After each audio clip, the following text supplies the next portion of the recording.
అందరికీ నమస్కారం. ఈరోజు బెండకాయ పుల్లగూర చేసే విధానం. ముందుగా స్టవ్ వెలిగించి కడాయి పెట్టి అందులో 1 స్పూన్ నూనె వేసి, నూనె వేడెక్కాక 1 స్పూన్ పోపు దినుసులు, 1 రెమ్మ కరివేపాకు వేసి అవి చిటపటలాడాక ముందుగా తరిగి పెట్టుకున్న పచ్చిమిర్చి, బెండకాయలు అందులో వేసి వేగనివ్వాలి. ఆ బెండకాయ జిగురు కొంచెం తగ్గే వరకు నూనెలో వేయించి తర్వాత ఒక 4 టమాటాలు కొద్ది 1-2 ఎగస్ట్రా వేసుకుంటేనే కూర రుచిగా ఉంటుంది. లేదు చింతపండు కూడా వేసుకుంటే వేసుకోవచ్చు, మీ ఆప్షనల్లో. నేనైతే చింతపండు వేయలేదండి, టమాటాలే కొన్ని ఎక్కువే వేసుకున్నాను. టమాటాలతో పాటు పసుపు, ఉప్పు వేసేసుకోవాలి. టమాటాల ముక్కలు కొంచెం మెత్తబడే వరకు వేగనివ్వాలి.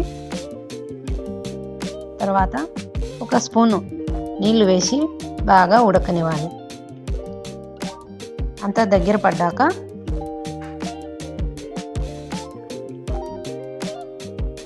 ఇంకా కొంచెం గ్రేవీగా ఉన్నప్పుడు పప్పుగుత్తి తీసుకొని బాగా నురమాలి. తర్వాత స్టవ్ ఆఫ్ చేసి అంతే, బెండకాయ కూర రెడీ.